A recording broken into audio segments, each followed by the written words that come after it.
Hello everyone and welcome back. You ready for the next 2 chapters of Anne and Green Gables? Hope you brought a comfy blankie, drinks and snacks, or if you're getting ready to go to bed, hopefully you just have your comfy blankie and pillow. Alright, here we go. Chapter 3. Morelia Cuthbert is surprised.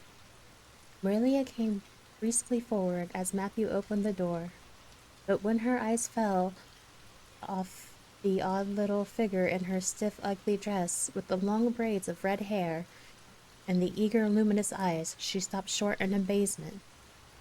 "Matthew Cuthbert, who's that?" she ejaculated. "Where is the boy?" "There wasn't any boy," said Matthew wretchedly. "There was only her." He nodded at the child, remembering that he had never even asked her name. "No boy? But there must have been a boy," insisted Morelia. "You sent word to Mrs. Spencer to bring a boy." "Well, she didn't. She brought her. I asked the station master, and I had to bring her home. She couldn't be left there, no matter where the mistake had come in." "Well, this is a pretty piece of business," ejaculated Morelia. During the dialogue, the child had remained silent, her eyes roving from one to another, all the animation fading out of her face. Suddenly she seemed to grasp the full meaning of what had been said. Dropping her precious carpet bag, she sprang forward a step and clasped her hands. "You don't want me?" she cried. "You don't want me because I'm not a boy?" "I might have expected it. Nobody ever did want me. I might have known it was all too beautiful to last. I might have known nobody really did want me. Oh, what shall I do? I'm going to burst into tears." Burst into tears she did, sitting down on a chair by the table, flinging her arms out upon it, and burying her face in them. She proceeded to cry stormily. Morelia and Matthew looked at each other decrepitly across the stove. Neither of them knew what to say or do. Finally, Morelia said lamely into the breach, "Well, well, there's no need to cry so about it." "Yes, there is need." The child raised her head quickly, revealing a tear-stained face and trembling lips. "You would cry too, if you were an orphan and had to come to the place you thought was going to be your home and found out they didn't want you because you weren't a boy. Oh, this is the most tragical thing to ever happen to me." Something like a reluctant smile, rather rusty from long disuse, mellowed Morelia's grim expression. "Well, don't cry any more. We're not going to turn you out of doors tonight. You'll have to stay here until we investigate this affair. What's your name?" The child hesitated for a moment. "Will you please call me Cordelia?" she said eagerly. "Call you Cordelia? Is that your name?" "No, it's not exactly my name, but I would love to be called Cordelia. It's such a perfectly elegant name." "I don't know what on earth you mean. If Cordelia isn't your name, what is it?" "Anne Shirley," reluctantly faltered forth the owner of that name. "But oh, please do call me Cordelia. It can't matter much to you what you call me if I'm only going to be here for a little while, can it? And Anne is such an unromantic name." "Unromantic? Fiddlesticks," said the unsympathetic Morelia. "Anne is a real good, plain, sensible name. You have no need to be ashamed of it." "Oh, I'm not ashamed of it," explained Anne. "Only I like Cordelia better. I've always imagined that my name was Cordelia. At least, I always have of late years. When I was young, I used to imagine it was Geraldine. But I like Cordelia better now. But, if you call me Anne, please call me Anne spelled with an E." "What difference does it make how it's spelled?" asked Maria, with another rusty smile as she picked up the teapot. "Oh, it makes such a difference. It looks so much nicer. When you hear a name pronounced, can't you see it in your mind, just as if it were printed out?" "I can, and A-N-N looks dreadful, but A-N-N-E looks so much more distinguished. If you only call me Anne, spelled with an E, I shall truly try to reconcile myself to not being called Cordelia." "Very well then, Anne, spelled with an E. Can you tell us how this mistake came to be made? We sent word to Mrs. Spencer to bring us a boy. Were there no boys at the asylum?" "Oh yes, there was abundance of them. But Mrs. Spencer said distinctly that you wanted a girl about 11 years old. And the margin says she thought I would do. You don't know how delighted I was. I couldn't sleep all last night for joy. Oh, she added reproachfully, turning to Matthew. Why didn't you tell me at the station you didn't want me and leave me there? If I hadn't seen the White Way of Delight and the Lake of Shining Waters, it wouldn't be so hard. What on earth does she mean? Demanded Marilia, staring at Matthew. She's just referring to some conversation we had on the road, said Matthew hastily. I'm going out to put the mare in, Marilia. Have tea ready when I come back. Did Mrs. Spencer bring anybody over besides you? Continued Marilia when Matthew had gone out. She brought Lily Jones for herself. Lily is only 5 years old, and she is very beautiful and had nut brown hair. If I was very beautiful and had nut brown hair, would you keep me? No. We want a boy to help Matthew on the farm. A girl would be of no use to us. Take off your hat. I'll lay it and your bag on the hall table. Anne took off her hat meekly. Matthew came back presently, and they sat down to supper. But Anne could not eat. In vain she nibbled at the bread and butter and pecked at the crab apple preserve out of the little scalloped glass dish by her plate. She did not really make any headway at all. You're not eating anything, said Marilia sharply, eyeing her as if it were a serious shortcoming. Anne sighed. I can't. I'm in the depths of despair. Can you eat when you are in the depths of despair? I've never been in the depths of despair, so I can't say, responded Marilia. Weren't you? Well, did you ever try to imagine you were in the depths of despair? No, I didn't. I don't think you can understand what it's like. It's a very uncomfortable feeling indeed. When you try to eat a lump, comes right up in your throat and you can't swallow anything, not even if it was a chocolate caramel. I had one chocolate caramel once 2 years ago, and it was simply delicious. I've often dreamed since then that I had had a lot of chocolate caramels, but I always wake up just when I'm about to eat them. I do hope you won't be offended because I can't eat. Everything is extremely nice, but still I cannot eat. I guess she's tired, said Matthew, who hadn't spoken since his return from the barn. Best put her to bed, Marilia. Marilia had been wondering where Anne should be put to bed. She had prepared a couch in the kitchen chamber for the desired and expected boy, but although it was neat and clean, it did not seem quite the thing to put a girl there somehow. But the spare room was out of the question for such a stray waif, so there reminded only the east galb room. Marilia lighted a candle and told Anne to follow her, which Anne spiritlessly did, taking her hat and carpet bag from the hall table as she passed. The hall was fearsomely clean. The little gable chamber in which she presently found herself seemed still cleaner. Marilia set the candle on a three-legged, three-cornered table and turned down the bedclothes. I suppose you have a nightgown, she questioned. Anne nodded. Yes, I have two. The marchant of the asylum made them for me. They're fearfully skimpy. There is never enough to go around in an asylum, so things are always skimpy. At least in a poor asylum like ours. I hate skimpy night dresses, but one can dream just as well in them as in the lovely tailoring ones, with the frills around the neck. That's one consolation. Well, undress as quick as you can and go to bed. I'll come back in a few minutes for the candle. I daren't trust you to put it out yourself. You'll likely set the place on fire. When Marilia had gone, Anne looked around her wistfully. The whitewashed walls were so painfully bare, and staring that she might thought they must ache over their own bareness. The floor was bare too, except for a round braided mat in the middle, such as Anne had never seen before. In one corner was the bed, a high, old-fashioned one, with 4 dark, low-turned posts. In the other corner was the aforesaid three-cornered table adorned with a fat red velvet pincushion hard enough to turn the point of one of the most adventurous pin. Above it hung a little 6x8 mirror. Midway between the table and the bed was a window, with an icy white muslin frill over it. Opposite was the washstand. The whole apartment was of a rigidity not to be described in words, but which sent a shiver to the very marrow of Anne's bones. With a sob she hastily discarded her garments, put on the skimpy nightgown, sprang into bed where she furrowed her face downward into the pillow and pulled the clothes over her head.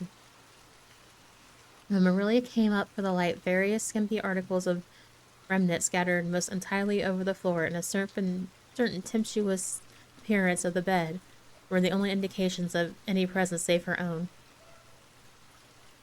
She deliberately picked up Anne's clothes, placed them neatly on the prim yellow chair, and then taking up the candle, went over to the bed.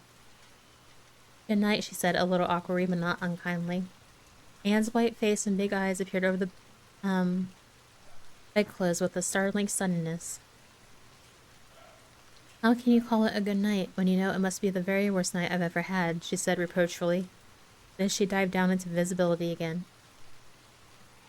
Maria went slowly down to the kitchen and proceeded to wash the supper dishes. Matthew was smoking, a sure sign of perturbation of mind. He seldom smoked, for Maria set her face against it as a filthy habit. But at certain times and seasons he felt driven to it, and then Maria winked at the practice, realizing that a mere man must have some vent for his emotions. "Well, this is a pretty kettle of fish," she said wrathfully. "This is what comes of sending word instead of going ourselves. Richard Spencer's folks have always twisted that message somehow. One of us will have to drive over and see Mrs. Spencer tomorrow. That's certain. The girl will have to be sent back to the asylum." "Yeah, I suppose so," Matthew said reluctantly. "You suppose so? Don't you know it? Well, now, she's a real nice little thing, Marilia. It's kind of a pity to send her back when she's so set on staying here." "Matthew Cuthbert, you don't mean to say you think we ought to keep her?" Marilia's astonishment could not have been greater if Matthew had expressed a predilection for standing on his own head. "Well, now, no, I suppose not." "Not exactly," stammered Matthew, uncomfortably driven into a corner for his precise meaning. "I suppose we could hardly be expected to keep her." "I should say not. What good would she be to us?" "You might be some good to her," said Matthew suddenly and unexpectedly. "Matthew Cuthbert, I believe that child has bewitched you. I can see as plain that you want to keep her." "Well, now, she's a real interesting little thing," persisted Matthew. "You should have heard her talk coming from the station." "Oh, she can talk fast enough. I saw that at once. It's nothing in her favor, either. I don't like children who have so much to say. I don't want an orphan girl, and if I did, she isn't the style I'd pick out. There's something I don't understand about her. No, she's got to be dispatched straight away back to where she came from." "I could hire a French boy to help me," said Matthew, "if she'd be company for you." "I'm not suffering for company," said Marilia shortly, "and I'm not going to keep her." "Well, now, it's just as you say, of course, Marilia," said Matthew, rising and putting away his pipe. "I'm going to bed." To bed went Matthew, and to bed, when she had put her dishes away, went Marilia, frowning most resolutely. And upstairs in the east gable, a lonely, heart-hungry, friendless child cried herself to sleep.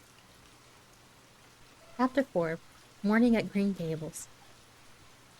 It was broad daylight when Anne awoke and sat up in bed, staring confusingly at the window through which a flood of cheery sunshine was pouring, and outside of which something white and feathery waved across glimpses of blue sky. For a moment she could not remember where she was. First came a delightful thrill, as something very pleasant, then a horrible remembrance. This was Green Gables, and they didn't want her because she wasn't a boy. But it was morning, and yes, it was a cherry tree in full bloom outside her window. With a bound she was out of bed and across the floor. She pushed up the sash and went up stiffly and creakily as if it hadn't been open for a long time, which was the case, and it stuck so tight that nothing was needed to hold it up. Anne dropped on her knees and gazed out into the June morning, her eyes glistening with delight. Oh, wasn't it beautiful? Wasn't it a lovely place? Suppose she wasn't really going to stay here. She would imagine she was. There was scope for the imagination here. A huge cherry tree grew outside, so close that its boughs tapped against the house, and it was so thick set with blossoms that hardly a leaf was to be seen. On both sides of the house was a big orchard, one of the apple trees and one of the cherry trees, also showered over with blossoms, and their grass was all sprinkled with dandelions. In the garden below were lilac trees purple with flowers, and their dizzily sweet fragrance drifted up to the window on the morning wind. Below the garden, a green field lush with clover sloped down to the hollow where the brook ran and where scores of white birches grew, unspringingly airily out of an undergrowth suggested of delightful possibility in ferns and mosses and woodsy things generally.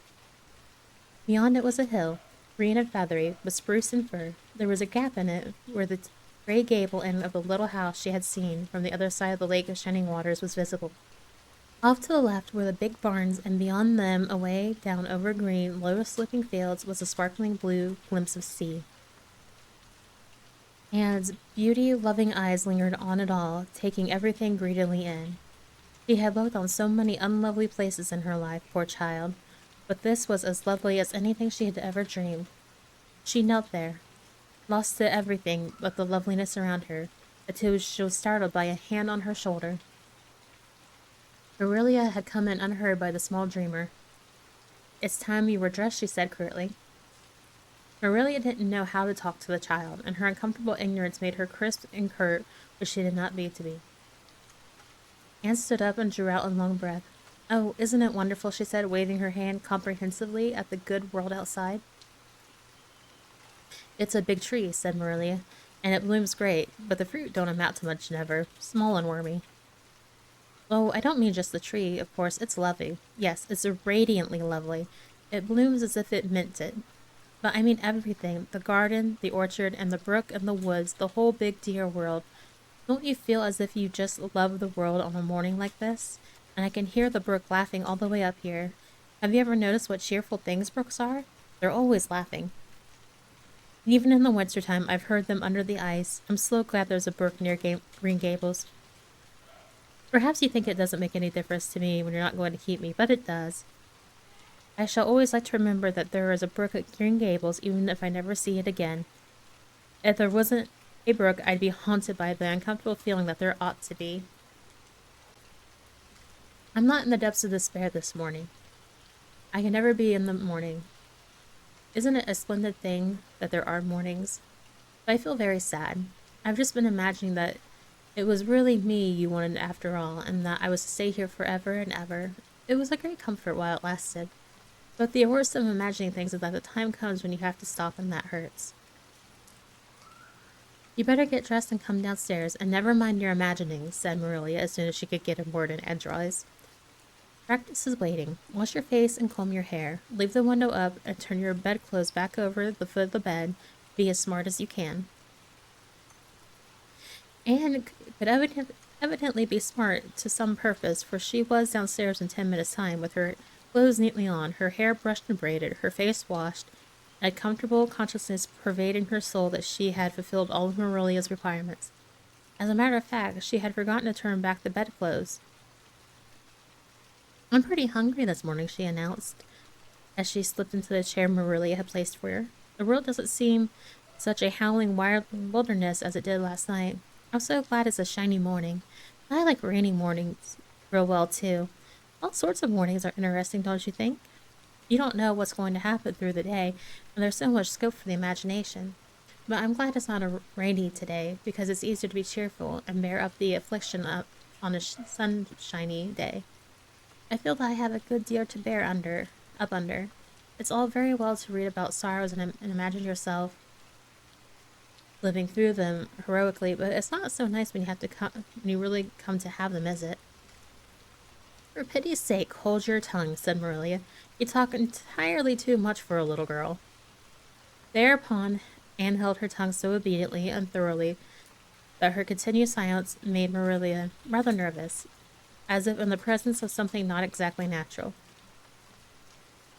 Matthew also held his tongue, but this was natural, so that the meal was a very silent one. As it progressed, Anne became more and more abstracted, eating mechanically, with her big eyes fixed unswervingly and unseeingly on the sky outside the window. This made Marilia more nervous than ever. She had an uncomfortable feeling that while this odd child's body might be there at the table, her spirit was far away in some remote, airy cloudland, borne aloft on the wings of imagination. Who would want such a child about the place? Yet Matthew wished to keep her, of all accountable things. Marilia felt that he wanted it just as much this morning as he had the night before, and that he would go on wanting it. That was Matthew's way. Take a whim into his head and cling to it with the most amazing, silent persistency. A persistency 10 times more potent and effectual in its very silence than if he had talked it out. When the meal was ended, Anne came out of her reverie and offered to wash the dishes. Can you wash dishes right? Asked Marilia distrustfully. Pretty well. I'm better at looking after children, though. I've had so much experience of that. It's such a pity you haven't any here for me to look after. I don't feel as if I wanted any more children to look after them I got at present. You are a problem enough in all conscience. What's to be done with you, I don't know. Matthew is a most ridiculous man. I think he's lovely, said Anne reproachfully. He is so very sympathetic. He didn't mind how much I talked. He seemed to like it. I felt that he was a kindred spirit as soon as I ever saw him. You're both queer enough, if that's what you mean by kindred spirits, said Marilia with a sniff. Yes, you may wash the dishes. Take plenty of hot water and be sure you dry them well. I've got enough to attend to this morning, or I'll have to drive over to the White Sands in the afternoon and see Mrs. Spencer. You'll come with me and we'll settle what's to be done with you. After you finish the dishes, go upstairs and make your bed. Anne washed the dishes deftly enough as Marilia, who kept a sharp eye on the process, discerned. Later on, she made her bed less successfully, for she had never learned the art of wrestling with a feathered tick. But it was done somehow and smoothed down, and then Marilia, to get rid of her, told her she might go outdoors and amuse herself until dinner time. Anne flew to the door, face alight, eyes glowing. On the very threshold she stopped short, wheeled about, came back, and sat down at the table. Light and glow as if quickly blotted out as if someone had clapped extinguisher on her. What's the matter now? Demanded Marilia. I don't dare go out, said Anne in the tone of martyr relinquishing all earthly joys. I can't stay here. There is no use in my loving Green Gables, and if I go out there and get acquainted with all those trees and flowers, and the orchard and the brook, I'll not be able to help loving it. It's hard enough now, so I won't make it any harder. I want to go out so much. Everything seems to be calling to me. Anne, come out to us. Anne, we want a playmate. But it's better not. There is no use in loving things if you have to be torn from them, is there? And it's so hard to keep from loving things, isn't it? That was why I was so glad when I thought I was going to live here. I thought I have so many things to love and nothing to hinder me. But that brief dream was over. I am resigned to my fate now, so I don't think I'll go out for fear I'll get unresigned again. What is the name of the geranium on the windowsill, please? That's the apple-scented geranium. Oh, I don't mean that sort of name. I mean just a name that you gave it yourself. Didn't you call it a name? May I give it one? May I call it... Let me see. Bonnie would do. May I call it Bonnie while I'm here? Oh, do let me. Goodness, I don't care. But where on earth is the sense of naming a geranium? Oh, I like things that have handles even if they are only geraniums. It makes them seem more like people. How do you know but that it hurts a geranium's feelings just to be called a geranium and nothing else? You wouldn't like to be called nothing but a woman all the time. Yes, I shall call it Bonnie. I named that cherry tree outside my window this morning. I called it Snow Queen because it was so white. Of course, it won't always be in blossom, but one can imagine that it is, can't one? I never, in all my life, saw or heard anything to equal her, muttered Marilia, beating a retreat down to the cellar after potatoes. She is kind of interesting, as Matthew says. I can feel already that I'm wondering what on earth she'll say next. She'll be casting a spell over me, too. She's cast it over Matthew. That look he gave me when he went out said everything he said or hinted last night over again. I wish he was like other men and would talk things out. A body could answer back then and argue into reasons. But what's to be done with a man who just looks? Anne had relapsed into reverie with her chin in her hands and her eyes on the sky. When Marilla returned from her cellar pilgrimage, there Marilla left her until the early dinner was on the table. "I suppose I can have the mare and buggy this afternoon, Matthew," said Marilla. Matthew nodded and looked wistfully at Anne. Marilla intercepted the look and said grimly, "I'm going to drive over to White Sands and settle this thing. I'll take Anne with me, and Mrs. Spencer will probably make some arrangements to send her back to Nova Scotia at once. I'll set your tea out for you, and I'll be home in time to milk the cows." Still, Matthew said nothing, and Marilla had a sense of having wasted words and breath.